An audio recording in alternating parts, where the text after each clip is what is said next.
see because there's a hole in the crankshaft for oiling the piston rod. That's the gap. Yeah, that's why in the middle. So we're checking the wear on the engine. So we're changing the bolts out for ones that you can tighten here for the new oil pump. So we've been waiting for those screws from Mercedes.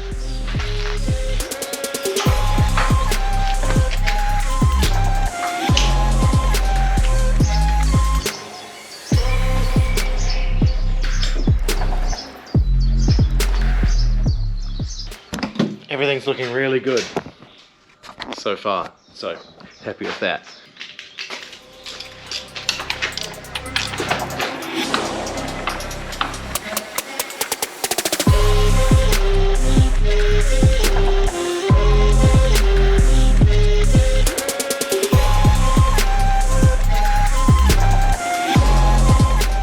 Well, that's fantastic news. There's like zero wear on the bottom end. So high chances that the owner kept up with the service intervals and this has had nice fresh oil going through it at the right level for its whole life. So the bottom end is sound. Whew, that's a huge relief. These are the old bolts we've pulled out. Now, because these bolts are torqued to spec, they stretch. You don't really want to be reusing those bolts. That's why we went for all new ones, which we've been waiting on. So now we're just going to find the torque specs. Jan has the entire manual for this Mercedes engine, so we'll torque them up to spec. Then we can put the oil pump on and then the oil sump, the new one.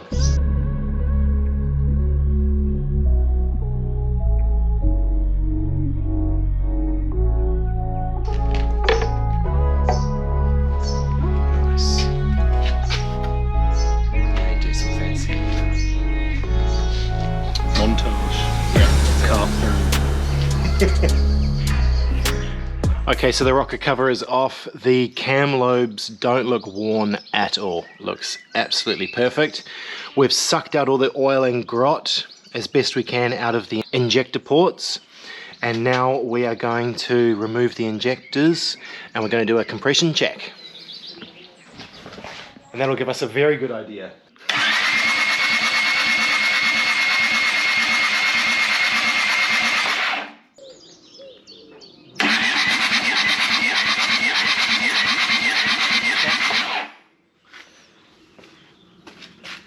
What is that, like 18? Yeah.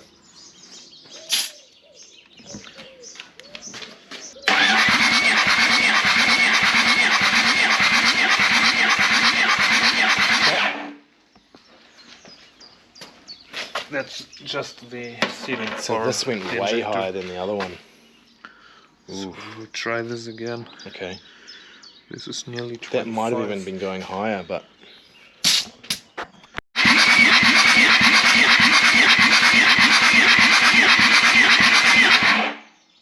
Yeah, so worst case scenario news, compression is all over the show on every cylinder, with the majority of them being way under what it needs to be in spec, and the difference between them is way out of spec too, so that's worst case scenario. So even though it looks like there's no wear from what we can see, yeah, something's gone on. So now we're trying to figure out what we can do in such a short time frame, because yeah, Ange and I had this deadline coming up, so it kind of puts the pressure on as well.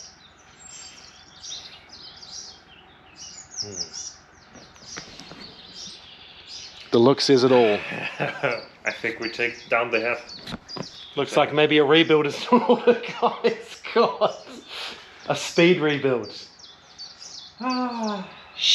Okay, so we just did a wet compression test on the worst cylinder. Wet compression test is where you pour just like a teaspoon of oil in. If your compression ratio goes up, that means there's not necessarily anything catastrophically wrong with the engine. It means the piston rings are stuffed. So we know there's at least a partial rebuild involved. Maybe if we're semi-lucky, that's all it'll need. Because the issue is going to be a machine shop, right? Waiting. I don't even think there are any around here necessarily, and it's waiting for them to have availability, do the work, and get it back to us I don't think there's going to be enough time with the time frame that we have, unfortunately. So now we need to pull the head off and then go from underneath and replace all the bolts that we did today with new ones.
What did we sign up for, mate?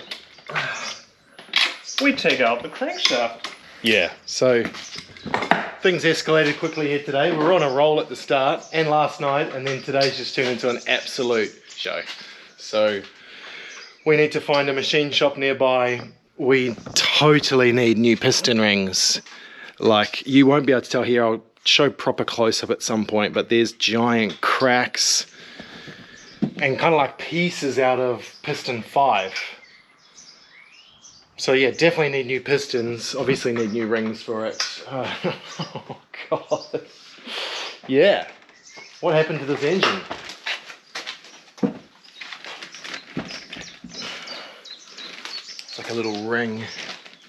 Yeah, it's just this one here. axial bearing. So there's a bit here.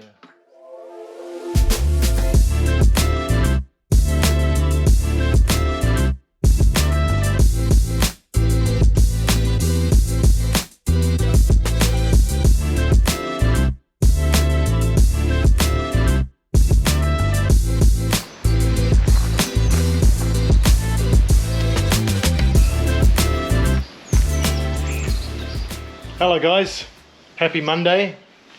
I took yesterday off for a basically emotional relief day. As you can imagine, I was pretty upset, so was Ange, but we've dealt with it. Jan has just been an absolute ripper. He's just going above and beyond to find solutions for us to make sure that we are ready to get cracking ASAP. So, okay.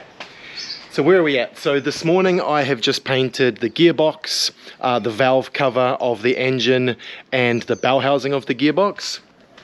Doesn't have to look perfect, but that's going to look much, much nicer than the way it was before with army green and stuff like that. The block I have just cleaned. So the block is looking really nice, and that is because we are going to a machine shop in Denmark at 6 p.m. today.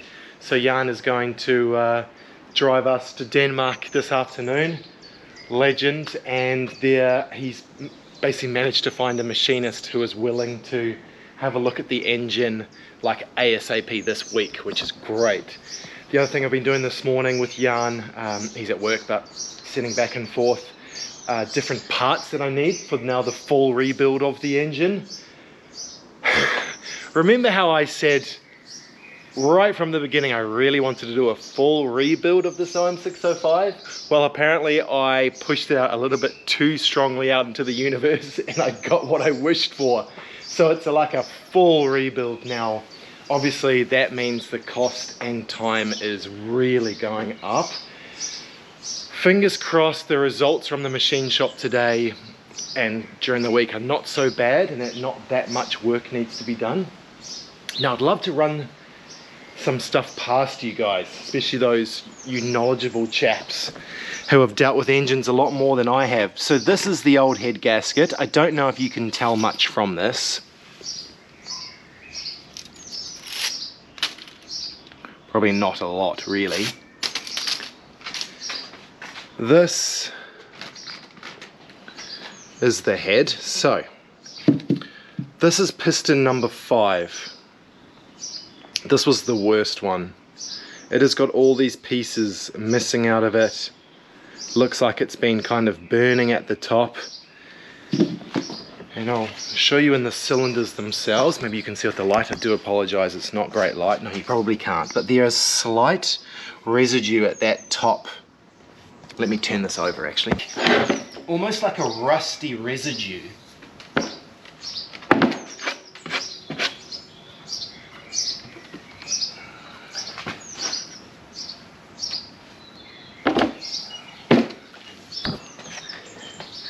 You can probably see it through here. So there's like a lip. That's new rust there, that's okay, but yeah, right through here. I ran it past one of my mates and he thought maybe it's quite likely there was a head gasket leak that wasn't fixed and it's diluted the oil, and that's been the problem with the pistons. Pre-chambers look okay, none of them are blocked, none of them have exploded. The valves don't look so bad, but there is some pitting on them. Again, it looks like a little bit of like rust and corrosion. And other than that, twin cams, the lobes are pristine. Sorry about the light. The lobes are perfect. It almost looks like 2 brand new cams. So there's nowhere there. There's no wear on any of the bearings, although we will definitely be replacing the bearings and the pistons, the conrod bearings. Nowhere anywhere else. So what do you think happened to this poor engine? I would love to know your thoughts. So, yeah. Really, it needs a full overhaul. I guess the silver lining from this is once it's complete, it's going to be almost a damn new brand new engine. So it's going to be able to handle the extra horsepower. Now, the other thing Jan thought maybe could have been an issue would have been an injector, like a stuck injector or something going wrong with there, and it's changed the fuel mixture ratio. So I found a guy on eBay here in Germany who sells rebuilt injectors, and you can send your injectors back to him for a discount. So we're definitely going to do that, and I've decided to up the injector, I think they call it the pop, but the pressure that nozzle releases fuel is normally set at 135 bar by Bosch as stock on these Mercedes Turbo OM605s. I'm going to set it to 100, get the guy to set it to 150, because we've got that bigger pump that's actually going to make the fuel squirting more efficient. There's a few benefits from doing that, so at least that's one good thing that'll come out of it as well. If I'm doing new injectors, I may as well upgrade them to a degree. Yeah, I'm in shock. There's just so much going on here, like it's quite intimidating, as you can imagine, to a newcomer. Yeah, there's a lot going on, but I'm in good hands with Jan. We're going to get this squared away really nicely, hopefully as soon as possible.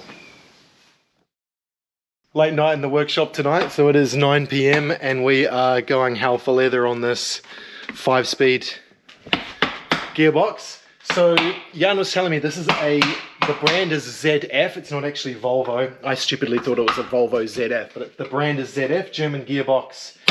And this is pretty much the exact gearbox that a Maserati used, some trucks, some buses, really stout gearbox. So that's why it's just a great solution for this vehicle, even with the added horsepower and torque of the OM605.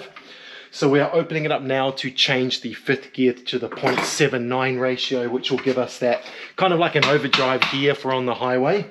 And the other very small benefit of this 5-speed box is that the first gear is a tiny little bit lower than our stock 4-speed. So we are opening it all up. There's a lot going on. I'll show you when we start drilling and doing all kinds of crazy things to this.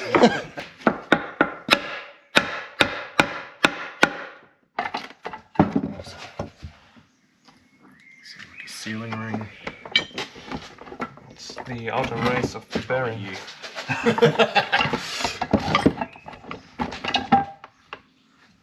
There we go. Cool. The fork becomes longer, does it? No, it's shorter. Shorter, okay. Well, this is beyond my pay grade, guys. I'm not gonna lie.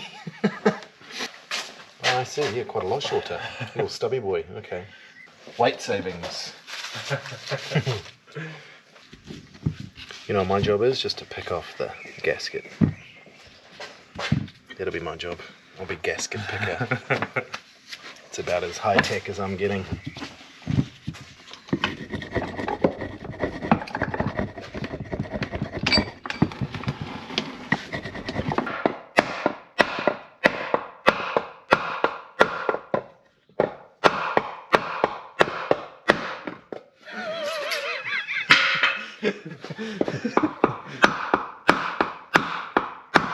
Yeah, nice.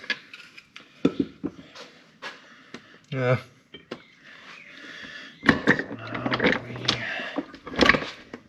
Oh, golly.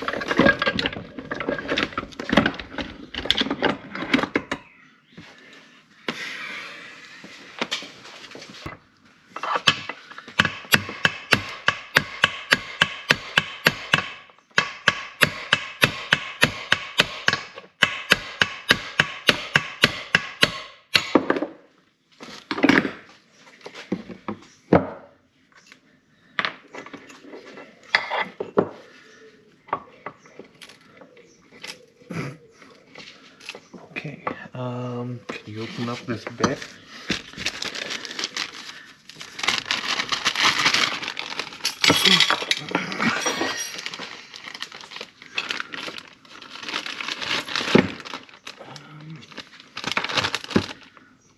These little roller bearings, roller needle. Mm-hmm. Needle rollers.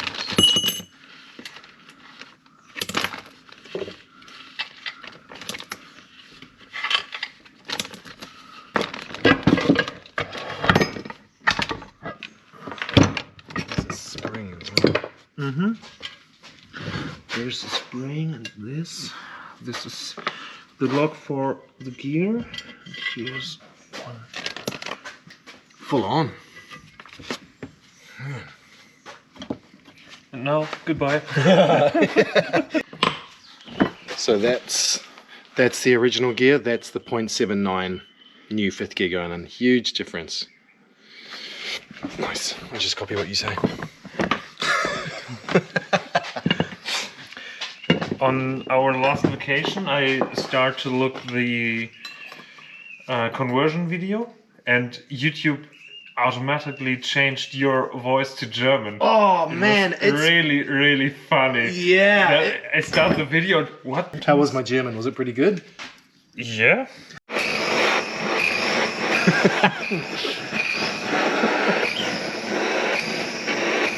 Bit of pyrotechnics for the night.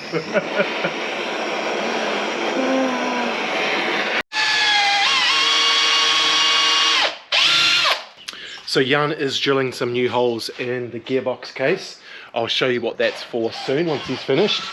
Today I spent most of the day working on the kingpins.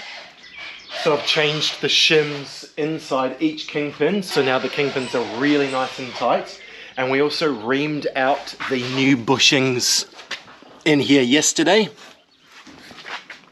And now there is a 0 lateral play, so the steering is back to being really nice and snug. In fact, probably much better than when we first started driving from Sweden. So the kingpins, changing the shims, not a bad job at all. What really sucked was probably from about Morocco onwards, we had a brake shoe come apart from the welds. That was on front passenger side, so the entire time that brake shoe has been rubbing on the inside of the brake drum. And you can see it's this thick here. It's almost completely gone on this edge. Luckily it has not damaged the drum at all. Really bizarre that that's happened. I assume it's just a poor quality part. So I bought some new ones and I spent the better part of 2 or 3 hours today replacing them on both sides just to be sure.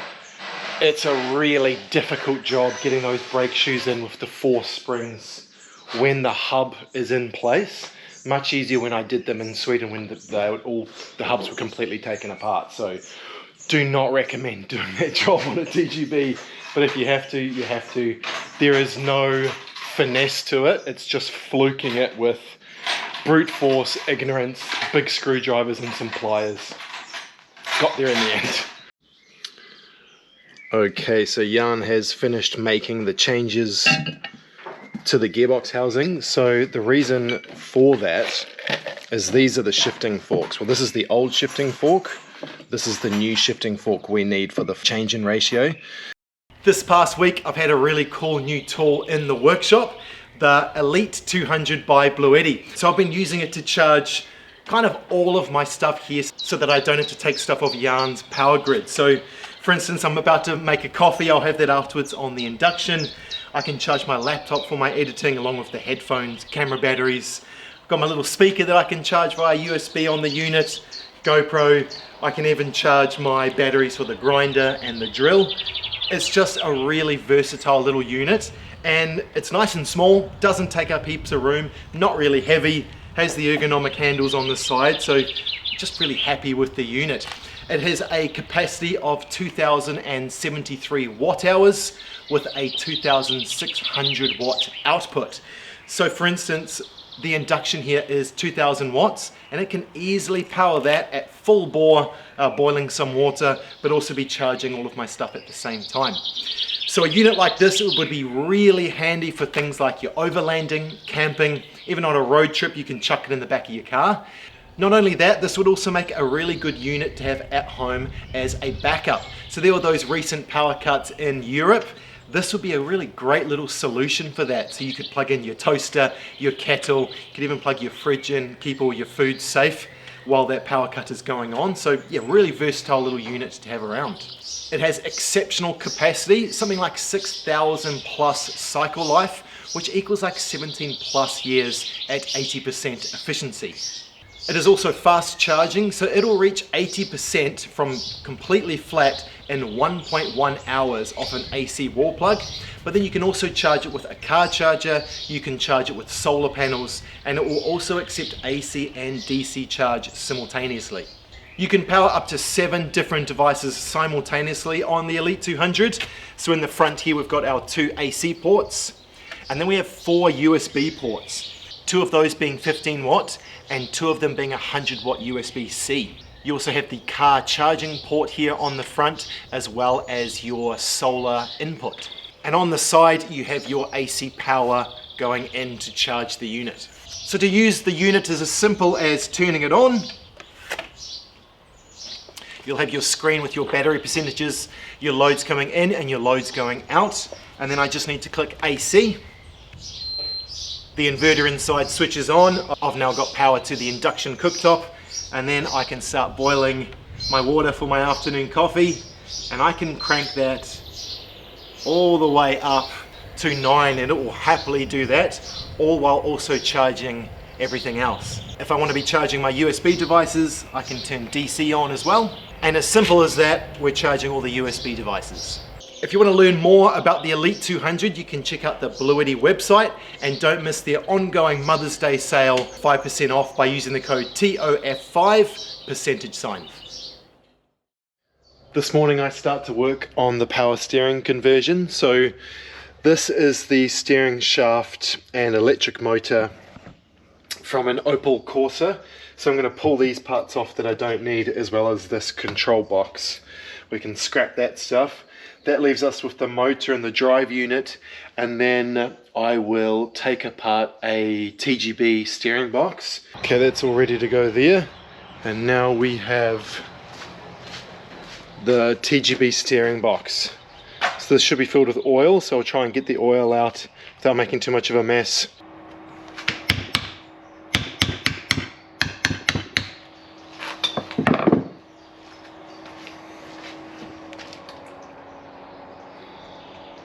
Okay, so that is the steering box pulled apart.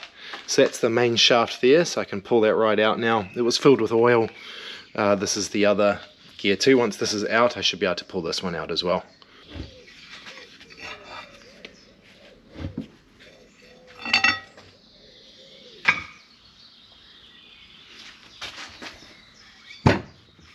Here we go.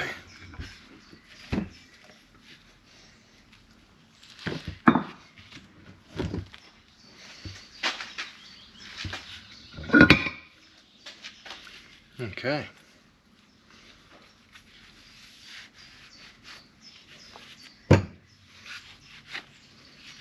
And another job for today was taking apart the oil pump for the new oil pan of the OM605. Basically just to see that everything is absolutely fine, it's working as it should, there's nothing stuck in there blocking it.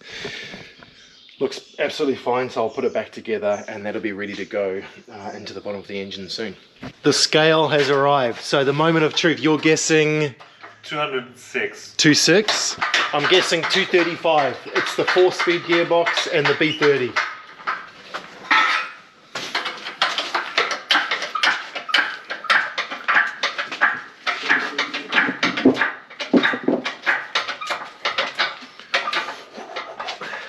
Wow. Wow.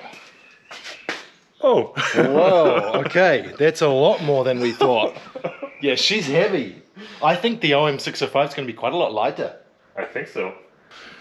Now Jan is putting the 5-speed back together. It's looking crazy. So I think it's... those are the two new 5-speeds, and that's the new shifting fork. Yeah, and that's the new shifting fork. Very good.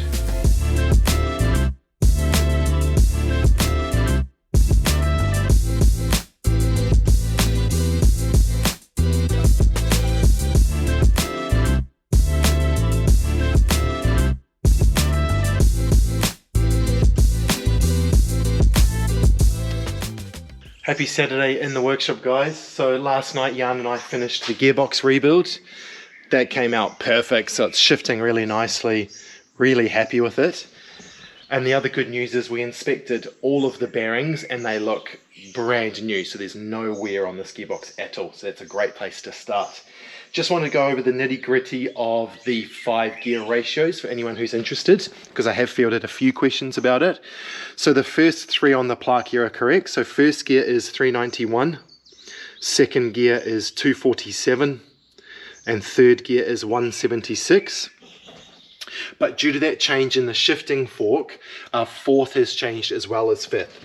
So fourth gear, rather than 127, is now 1.0. And fifth gear is now 0.79. So now the biggest valley between gears is between third and fourth. I'll have to be at like 2,500 RPM, which is nothing for that OM605, before changing into fourth. So I'm really excited to try driving this. It's going to really transform the truck, because not having a fifth gear was just so obvious. Like, I was almost always kind of reaching for it when I first started driving the truck, and there was just no gearing left. So really, really happy with this. Now I'm going to try and get off as much of this old army paint as possible. And then I think I'm going to paint it the same color as the truck, because I do have a whole tub of paint. Oh, and just quickly, the Brantho Corax 3-in-1 paint that I use, and I'll be painting the gearbox with, can handle really high temperatures. So it'll be, I think, a good paint for the job.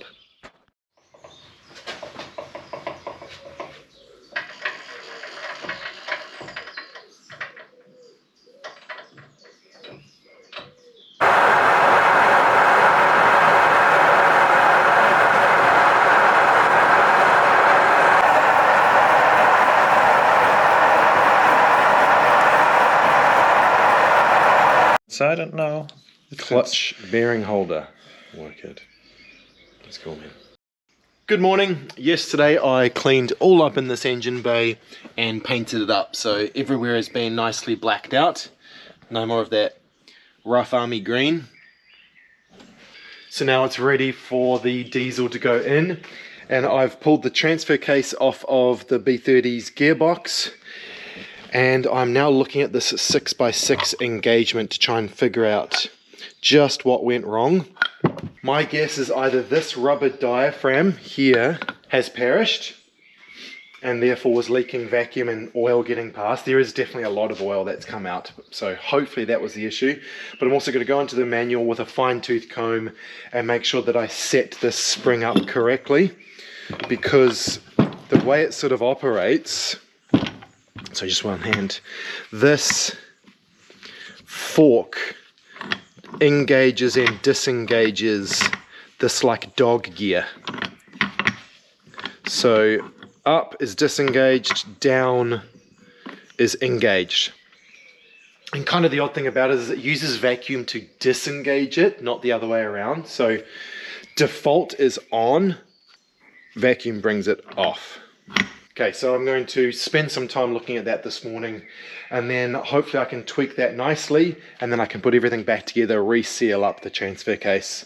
When I see Jan today, I think he's going to tack weld the bolts into this flange, because I had one strip and just start spinning in here. Believe it was, funnily enough, it wasn't the one I'd done a dodgy fix on. It was the one I've painted white, this one here. That had just stripped and started spinning. So I replaced that, hammered it in. But yeah, Jan thinks they should have been welded, but definitely none of these ones are. So I think that'll make sure that it can handle that extra torque from the OM. Okay, I'll try and demonstrate sort of what needs to be done with this control mechanism for the 6x6. These are the same control mechanisms on each diff for the diff locks as well, exact same mechanism. So the tricky part is, so I've got to hold the flange in so it's engaged, so disengaged, engaged. Then here you've got this bolt comes through and attaches to this fork here and lifts back and forward, and that's what disengages and engages this drive gear. This nut is what sets the tolerance, and the tolerance needs to be 0.1 millimeter. It's a really tight tolerance that you measure just with your bloody finger when this is on. So this goes on, I hold the flange in, and then I have to pull back and forward and basically guess 0.1 millimeters of clearance. I don't know how else you could do it. I don't know how you would get a feeler gauge in there. It's super random. I've got the manual in front of me. It doesn't say anything about using a feeler gauge. It just says kind of feel with your fingers and adjust where necessary. Then we've got new seal from Tatanka. That then goes there. Then I bolt it down with the spring, and then I set the tolerance of this nut here. That sort of pushes down on the spring. So it's kind of sensitive, as you can see. I'll try this. If I have difficulty after the swap engaging 6x6 again, I'm pretty certain I just need to keep playing around with this until I get it right. If that doesn't fix it, then the only thing it could be is that the little teeth on this drive gear are worn, and then I can replace those, just in case that's kind of removed the tolerances. Worst case, don't have 6x6 again. I know how to pull this thing apart, so let's just get it done.